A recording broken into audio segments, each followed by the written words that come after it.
Hey everyone, my name is Marissa, and in today's video, we are going to talk about this YouTube channel that you're watching right now, and the fact that it's no secret. It's been hanging on for dear life. It's been on life support for the past 2 years. And I want to start the discussion of whether or not it has been murdered, it has been killed, or the fact that it may be dead.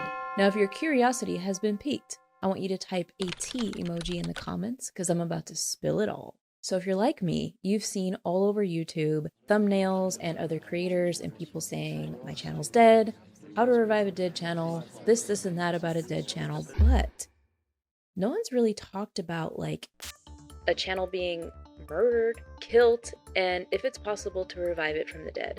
In today's discussion, this is going to be interesting because I'm going to tell you the full 5-minute cliff note version of the history of this channel, and then I'm going to take a minute to self-reflect based on a whole bunch of things and my plan and things going forward. So with that being said, let's travel back in time to 2018, April specifically, of when I really officially started this channel. Technically, it was started a couple of years before that, as I was doing daily random vlogs of me just, I was still working as a civil engineer. I was a single woman in my mid-20s, living the life, going out with my friends on the weekends, adventuring.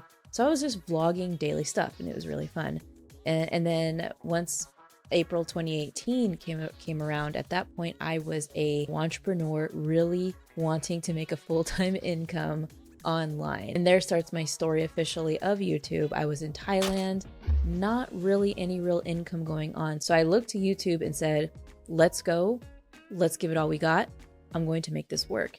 And so I started posting and documenting my journey. So everything that I learned, I started teaching it on this YouTube channel, everything from email marketing, funnels, making my first however much a day online. And I started documenting, and this channel became almost like a diary, but of course in a way that was still, I think at the time, optimized for the YouTube algorithm back then. But one thing really stood out, topic of video more than all the rest, and that was of course the make money online niche. Every time I posted a monetary results based thing or something really flashy, those videos always carried more weight. And even though those types of videos were the ones that did really well, I still had a lot of fun with my channel because I was still making videos about digital nomad, all of the travels that I was doing. So for example, if I went to Guatemala, I made a few videos about living in Antigua, things to do and not to do. I did a lot of vlog style videos. I even had people on my channel, like podcast style. And it was a really fun channel because I had talked about different topics, including make money online, affiliate marketing, passive income, side hustles, work from home, digital nomad. And as I mentioned, I even did collaborations on the channel, which was really fun. And so my channel was going good. And I believe the murder of my channel, the death, whatever, kind of started at the point when I decided to only focus on the make money online topics. Why? There's several factors why, but ultimately it was my choice. And that, ladies and gentlemen, was the point in time where I believe I killed my YouTube channel, or the algorithm killed me, or it doesn't even matter. But what happened was my channel started to go pretty viral for topics such as making money websites and things like that. And so because of the dopamine hits and how good it felt to get a lot of views and to see my subscribers and views grow, I continued to publish videos constantly about make money online topics and the passive incomes and the side hustles, the lazy way, making money doing not very little. And I was really hooked and addicted to that. And I crossed 100,000 subscribers in May of 2020, I believe. It was either May or June. And then I hit 200,000 subscribers maybe a year. I can't remember when.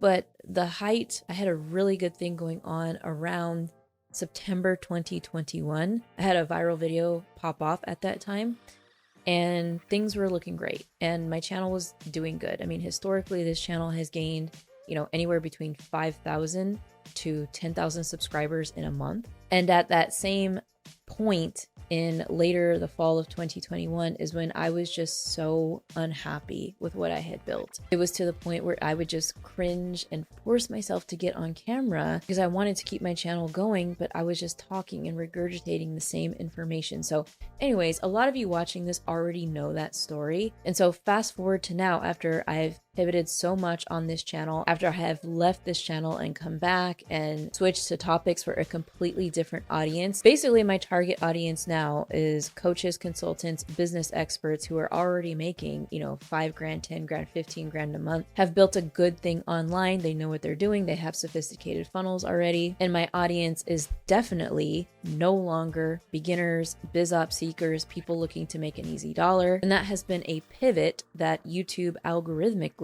has not been successful. And I'm not going to lie, it has been difficult to sit here and look at people like criticize this channel and saying like, oh, rest in peace, this channel's dead. Like, why are you even trying anymore? Those comments hurt, definitely. But I'm still here. And I've told you guys several times in the past year that I'm here to stay on this main channel, and I'm going to keep my promise, because ultimately what matters most is that the target audience in the new direction is getting value from what I'm talking about and teaching at this higher evolving level. And that's what matters the most to me, is the fact that I'm going back to, you know, the time before when I was giving value, documenting my journey and teaching as I was learning. That's essentially what I am doing now. And so I know way more now than I did back in 2018. And the coolest thing about this is that regardless of how my channel is doing, I'm helping my clients get really great results on their channel. And great results can range from adding 6-figure income, adding hundreds of thousands of views, helping them completely reinvent and recreate their branding strategy, which before was not performing well. And so the fact that I'm able to still help the audience that is still here and help my clients right now that are paying me, and the fact that I'm able to help my existing clients now, is still what is lighting me up and keeps me motivated and continuing to post on this channel. And by the way, if you haven't joined my email list already, I definitely encourage you to download my Subscribers to Sales Blueprint. You can download it right here, or the first link in the description. It goes over how to really scale your efforts, your revenue, and your content creation in way less time. It's a really amazing PDF document, so go ahead and grab it. But going back to, okay, like, what do I do now? And this is the question over and over. You've seen me like just kind of talk out in public, like, what am I going to do? Well, I've thought about this a ton. There's a couple of things that other YouTubers and creators had suggested to me. And one of the first ones was doing lives on this channel. And I thought, that's cool. And one of the main reasons I haven't gone live is because I haven't been able to establish a system for it. I keep getting confused with the tech behind StreamYard, behind Ecamm Live, all these other, you know, options of streaming tools that I just don't do it. Okay. And the other thing is sometimes I'm like, well, I just don't know. And it sounds weird because my videos have been performing so low, but I think to myself, I'm like, what if nobody's there to watch my live? which that is like the most ridiculous thing to think, because it doesn't matter if 1 or 100 people are there. Like, over time, my belief is that lives create more and more people over time, especially if you have like a routine, like every Thursday at 3 p.m. you're going live. More and more people will start to remember like a show and continue going. So that's something I definitely want to try on this channel.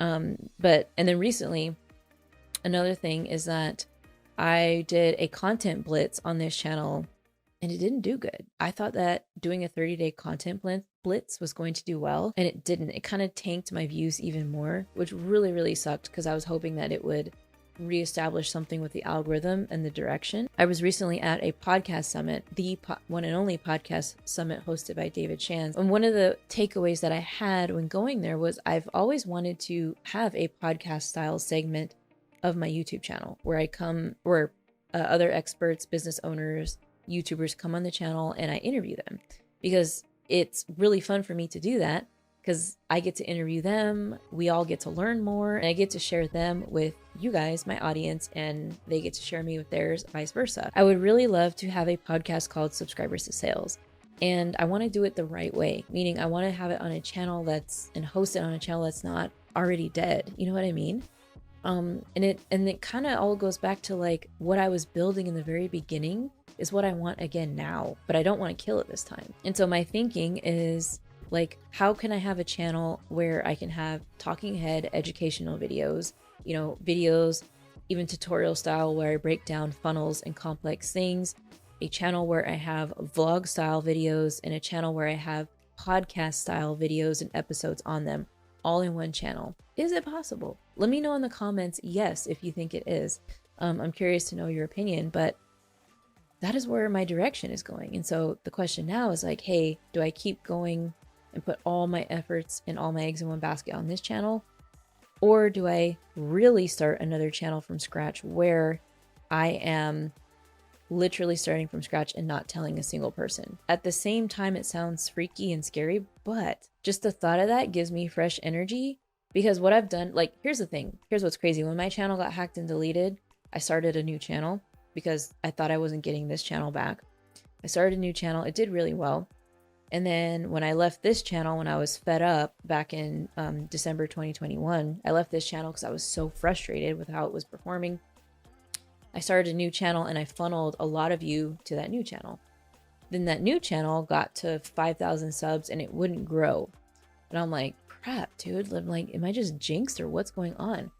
So this time I'm thinking, if I start a brand new channel from scratch, like algorithm fresh, with the different content styles that I want to produce, with a coherent purpose, content pillars, and theme of the channel, that energizes me. And I'm like, I think I could do that. And the part that's cool to me is I wouldn't tell anybody about the new channel. I wouldn't tell my list.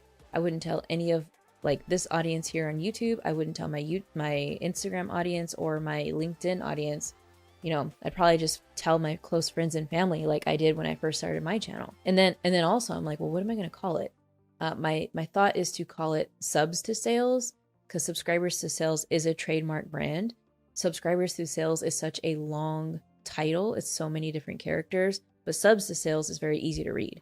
So I'm thinking Subs to Sales by Marissa, Subs to Sales by Marissa Romero, Marissa Romero again. I don't know. It's really weird and confusing. So honestly, this video is just documenting my thoughts, and it's going over what's going on behind the scenes and just showing the real and raw reality of entrepreneurship, of content creation, of kind of not knowing how to bounce back in certain situations when things go wrong. Because my YouTube channel traffic has been so weird for so long, this past year we've had to supplement with paid advertising, which has been scary, but overall it's been really successful. And so I think the silver lining has been so many things by my main channel going down and being dead is that, hey, we've discovered that referral marketing works, number one.